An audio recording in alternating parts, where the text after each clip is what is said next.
Bismillahirrahmanirrahim. Qala al-musannifu rahimahullahu ta'ala wa nafa'ana bihi wa bi'ulumihi wa a'ada alaina min barakatihi wa asrarihi wa anwarihi bid-dharaini amin.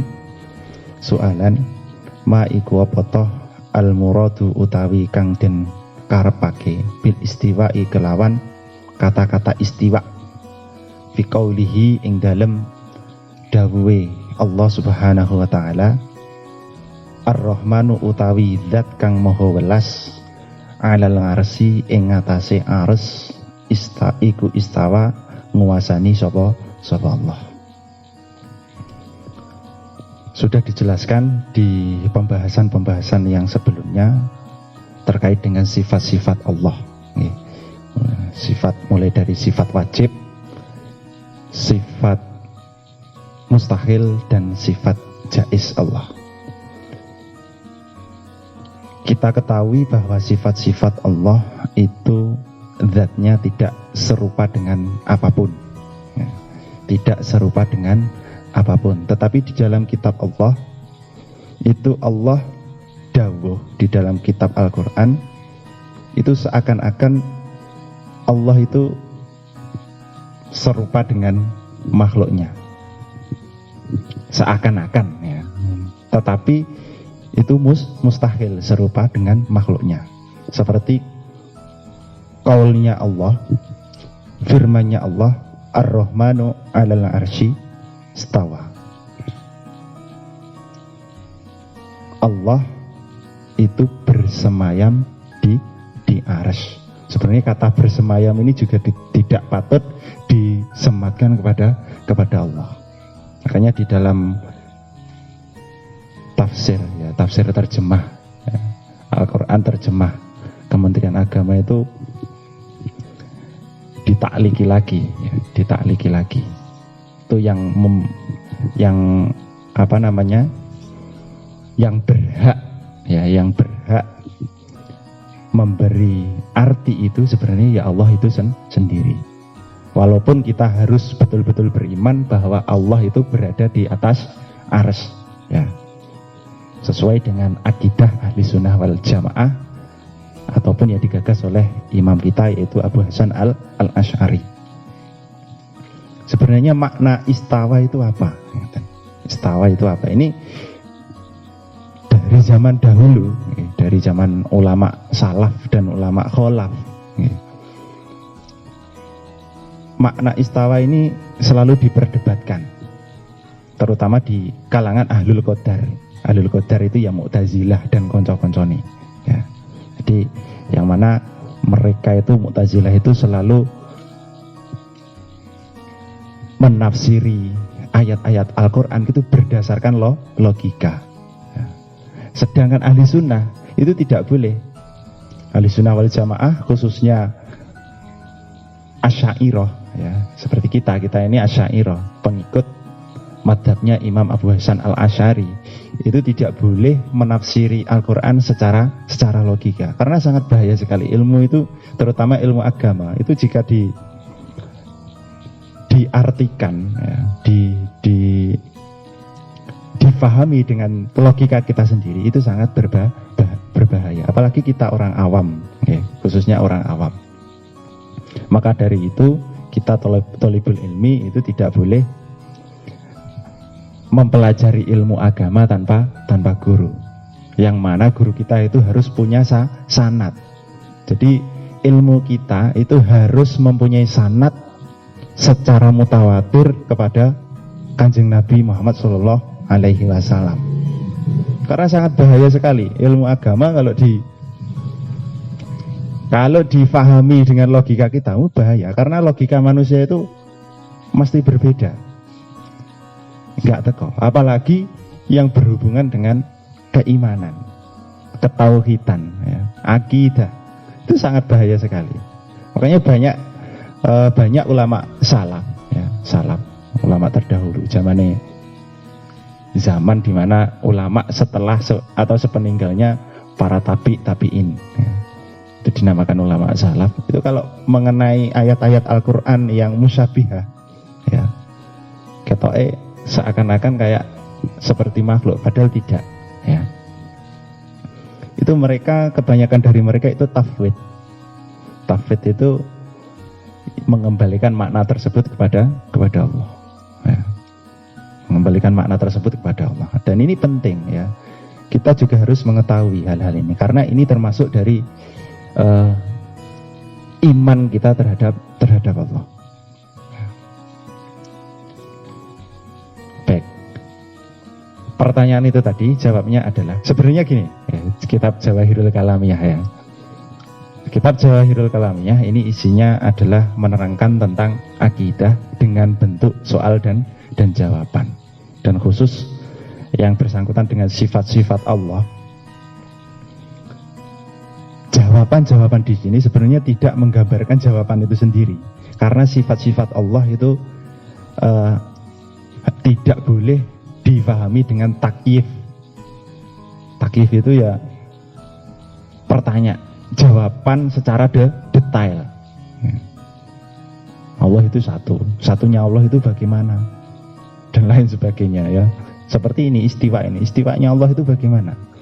Golongan Mu'tazilah mengatakan istiwa itu istaula atau menguasai, ya, menguasai. Dan ini tidak cocok dengan hadis-hadis atau tafsir-tafsir atau keterangan di ayat-ayat Al-Quran yang lain, karena tidak ada kata istaula di situ. Ini bahaya sekali. Ya. Dan ini hubungannya dengan kudrahnya Allah. Jadi kata-kata musyabihat ini semuanya berhubungan dengan kudrah Allah. Dan ini kadang memang untuk menguji keimanan seseorang. Ya. Apakah orang yang beriman itu faham, ataukah taslim, ataukah menafsirkan atau memahami dengan logikanya sendiri. Dan ini apabila difahami dengan logikanya sendiri bisa menyesatkan orang tersebut. Kalau sudah sesat berarti hukumnya kafir. Nah, ini bahaya sekali. Yeah. Jawabnya adalah al-muradu utawi kang den karepake bihi kelawan istiwa. Yaiku istiwa. Yaliku kang patut. Apa istiwa? Bijalali Rahman kelawan keagungane zat kang moho welas. Jalla moho agung wa alalan moho luhur. Jadi maksud istiwa di sini ini adalah istiwa yang patut disematkan kepada Allah Subhanahu wa taala. Dan istiwanya atau bersemayamnya itu tidak seperti istiwanya makhluk Allah. Kalau kita bersemayam itu butuh butuh niki kemudian butuh tempat. Kalau Allah itu tidak ya, seperti gini ya logikanya ya. Bumi dan langit nih. Bumi itu di bawah apa di atas? Kan di bawah ya. Langit itu di atas. Kan tidak harus menempel ya. Meskipun satu kesatuan tapi tidak harus menempel. Itu contohnya aja, bumi dengan langit. Nah, di sini penjelasan kata istiwa itu juga tidak diterangkan secara detail. Pokoknya intinya dikembalikan lagi kepada Allah. Karena ini sangat bahaya kalau difahami secara logika. Imam Malik ketika ditanya tentang istiwa, maka orang yang bertanya tentang istiwa itu diusir sama Imam Malik. Tidak usah tanya-tanya tentang pal istiwa'u, mongko utawi istiwa'i Allah iku maklum. Istiwanya Allah itu maklum. Wal kaifu majhulun. Nah ini termasuk dawuhnya Imam Malik itu seperti itu ya. Istiwanya Allah itu maklum. Ya diketahui, yang mengetahui ya Allah itu sendiri ya. Tapi pertanyaan itu tadi piye istiwae itu nggak boleh ditanyakan ya. Itu tidak boleh ditanyakan karena bisa menyebabkan orang tersebut masuk kategori orang kafir. Wa istawahu lan utawi istiwae Allah alal arsi ing atase ars iku laisa ora ana apa istiwa iku ka istiwa il insani kaya dene manggone manungsa alas safinati ing atase perahu Allah ridabati utawa gegere dabbah awis sariri utawa ing atase ranjang masalan kelawan umpamane. Jadi makhluknya Allah. Arsy itu makhluknya Allah yang paling besar, yang paling besar. Mbuh kaya ngapa? Bumi sakmene gedine ya, galaksi sakmene gedine, apalagi arsy-nya Allah. Berarti sangat luar biasa besar.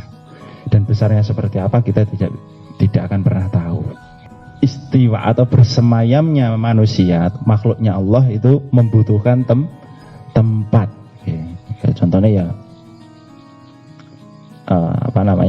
di atas perahu, ya, di atas perahu, di atas ranjang, di atas kursi, ya, di pendopo ini atau di tempat duduk yang lain.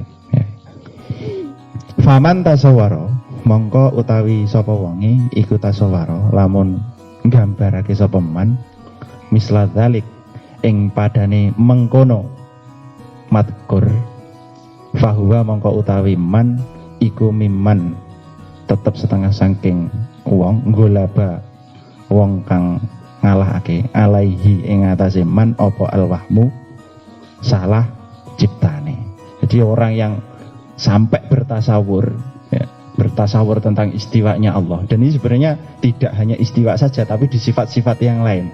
Itu kita sebagai orang mukmin tidak boleh dan haram hukumnya untuk tasawur itu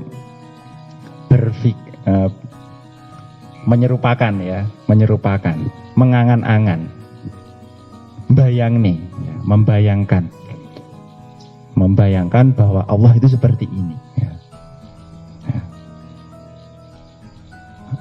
Atau ada man iku syabbaha ngumpamake sapa man al khaliqa ing dat kang nitahake bil makhluqati kelawan pira-pira makhluk Allah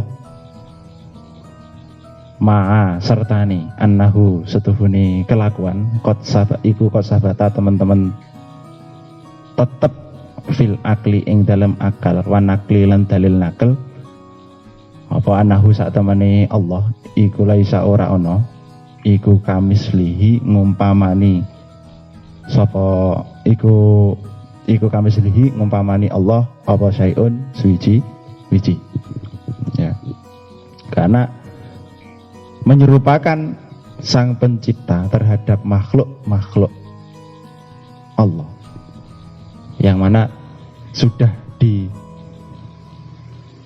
ditetapkan di dalam akal dan dalil. Maksudnya Allah itu sudah menerangkan dirinya, zatnya di dalam kitab-kitabnya Allah, dan secara logika pun juga tidak akan sampai bahwasanya Allah itu tidak seperti para makhluk kaya oleh anna dzatahu sak temene dzate Allah iku la tusyabihu ora nyerupani apa zat syai'in ing zat suci minal makhlukati saking pira-pira makhluk. Karena zatnya Allah itu sendiri tidak mungkin serupa dengan zatnya makhluk. Itu tidak bisa diserupakan dengan para makhluknya. Sedikit pun tidak bisa diserupakan. Dan kita harus meyakini bahwa Allah itu istiwa alal arsy. Ini nanti diteruskan yadani ain ya, itu nanti ada ayat-ayat seperti itu, dan itu tidak boleh secara tekstual juga